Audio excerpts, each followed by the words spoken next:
Welcome to It's a Woman's World, a show which discusses any and all topics under the sun from a woman's point of view. Here's today's moderator, Ty Goodwin. Hello and welcome to It's a Woman's World. My name is Ty Goodwin and I'm happy to be with you today because we're going to be talking about my favorite things, books, and a couple of literacy-based projects. Before we get into our conversation with today's guest, I'd like to introduce today's co-hosts, Susan Strauss. Hi, Ty. And Katie DeZeller. Hello. Glad to have both of you here today. Thanks. Now for our guest, Nadia Giordana of Wink and Lynn Garthwaite of Books on Wings. Welcome, ladies. Thank you. Good to be here.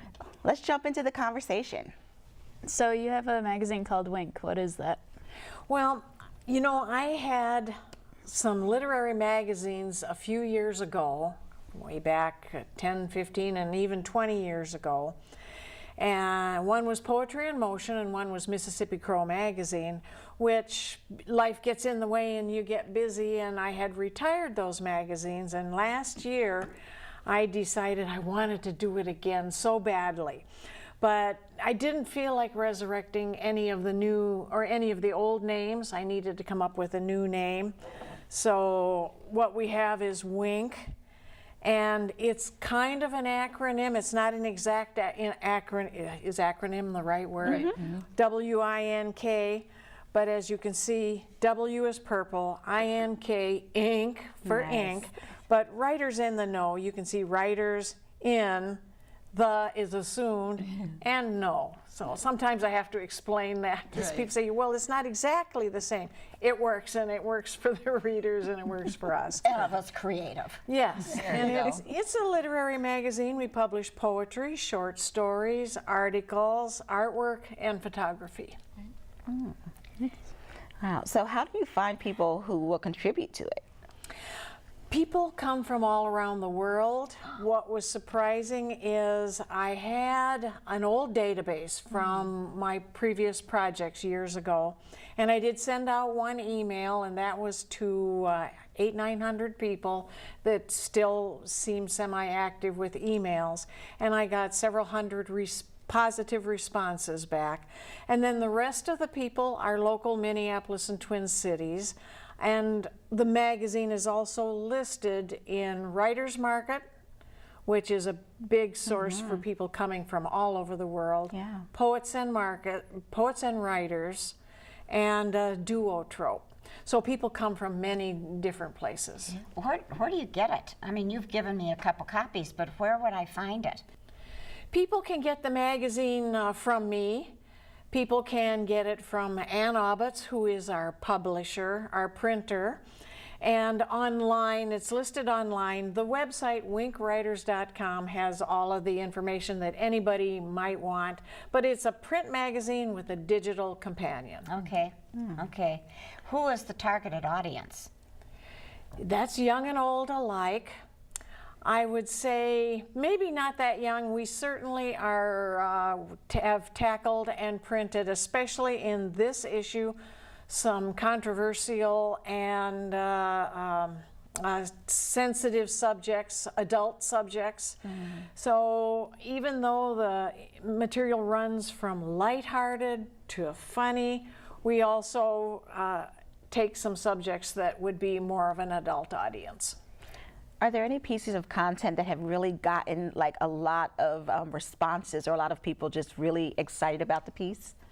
I hear that from some of the poetry at times, and even a short story now and then, but not any one that stands out to me right now. Yeah. If people are interested in submitting their pieces, whether it's the photography or an article, how do they go about doing that?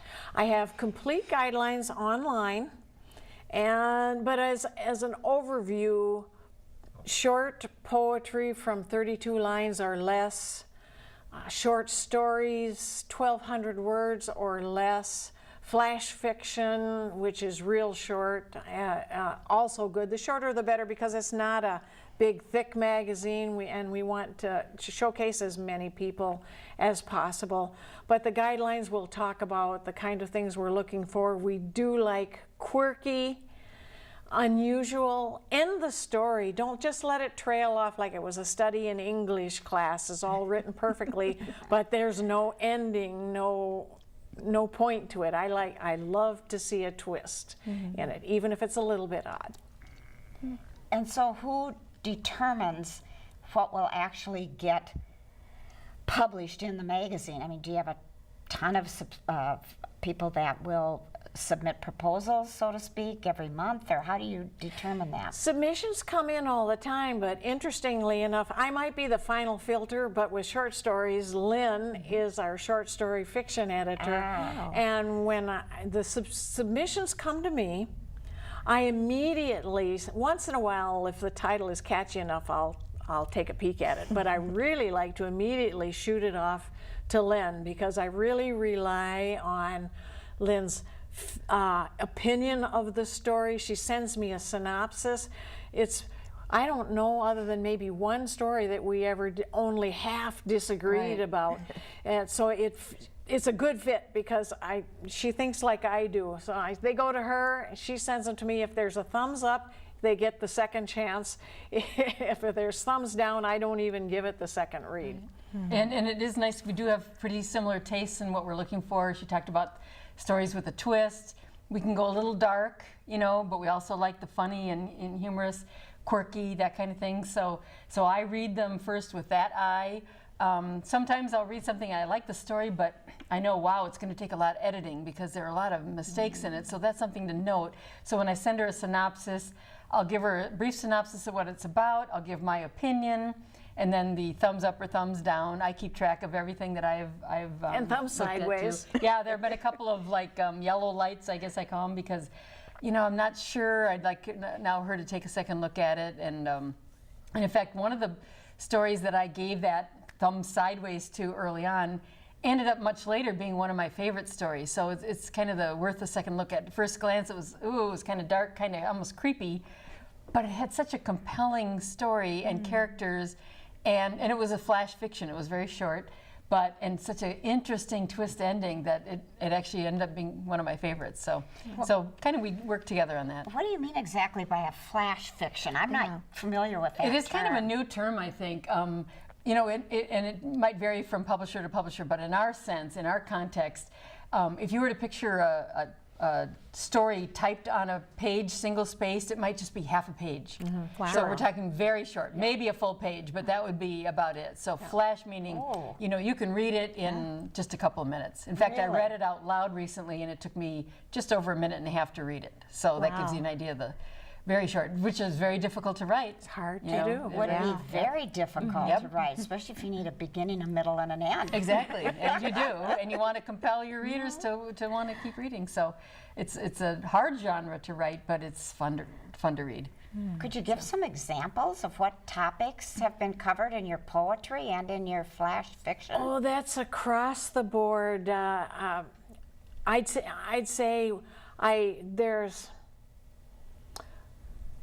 I'm hesitating because I'd say not so much love, because love can get real sappy, to put it mildly. So there's some love poetry, but most of the poetry is a little more interesting, a little more cryptic, a little more about life, a little bit less about love, and definitely free verse and unrhymed poetry is much more open for what we want for the magazine than form poetry and sing-songy rhymed poetry.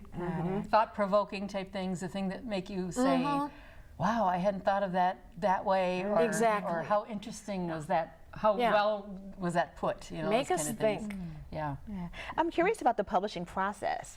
So how long does it take to actually put together one of the issues of the magazine? Well, I must be insane because the hours, I put a couple hundred hours into this magazine before it ever even sees the first print. Wow. And you know, then I get Lynn involved, and I get the editors, the copy editors involved. But a lot of hours goes into it.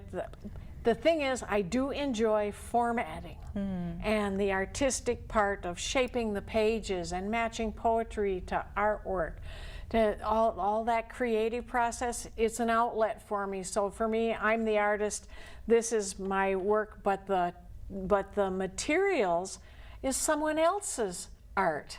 And it just gives it double pleasure. Yeah, I think that's a great concept because so many of us, like, we like to write and we like to draw and we like to do all different kinds of things. And you've taken a few different passions and put them together that brings pleasure and enjoyment to other people. And it showcases people with talent who wouldn't have a voice in any other way, or very few. 20 years ago, there were a lot of independent literary magazines where people had this option, but now, aside from a few colleges and some other places, which still isn't the same, something completely independent like this and open to almost anything, just and being able to have a print copy doesn't exist. It's so interesting. You'd think it'd be the opposite now with all of the self-publishing opportunities that there are. You'd think you'd see more of it. It's more e-zines because that's more cost effective. It's very expensive any other way.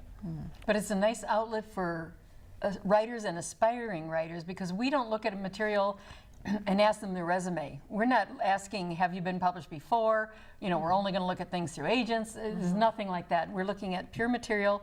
Do we like it or we do not like it? You know, and so it's a good opportunity for aspiring writers who maybe have sent their materials off elsewhere and been sent, you know, the thank yous but no thanks letters. They may have a good chance getting into ours. Does age matter? Not at all. So your teenage children can submit like anybody else, yes? That's good. That's great. And we've had some contributors that are a lot older, right? You know, Oh, what does that mean? a lot older. We had a couple 80, 90-year-olds that probably. Just wondering what the older thing was referring to. Not my age. That's middle-aged. And literally from around the world, because she had that database from before of contributors from before. So in different issues, we've had from people from India, from England, from Australia, Wow. Indonesia. So Yeah, and there's one person which surprised me, came in recently, and he is from, I'm trying to think of the name of the island now, but it's an island nation 1,200 miles off the coast of Africa that I had never heard of, and a submission came in from a man living out there somewhere, so, you know, thank goodness for the internet.